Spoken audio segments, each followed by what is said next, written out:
आपण दिल्लीच्या वाटचालीमध्ये आहोत आणि आता या ठिकाणी फराळाचं करत आहोत।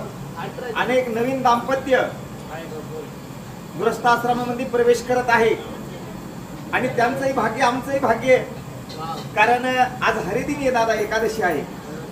तुम्हाला जे अपत्य होणार आहे त्याच्याकरता कर्तव्यदक्ष माता आणि निर्विशने सत्वगुण संपन्न पिता असावा लागतो आणि माताही तशी आहे, पिताही तसा आहे, म्हणून वारकऱ्याची सेवा करतात।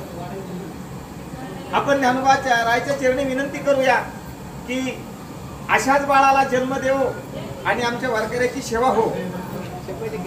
आता आपण त्यांच्या मुखातून एक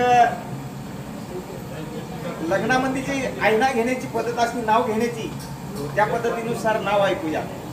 घ्या दादा। बाळ खूपच छान असतं।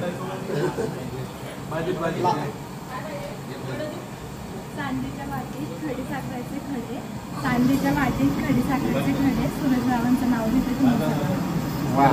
धन्यवाद। कुंडली कवरदे हरिविठ्ठल श्री ज्ञानदेव माऊली ज्ञानेश्वर। आता भाऊ ताईला विचारतात मी काय घेऊ, पण ऐका, कार्येषु मंत्री करणेषु दासी भोजनेषु माता क्षयनेषु रंभा, हे स्त्रीच करू शकते।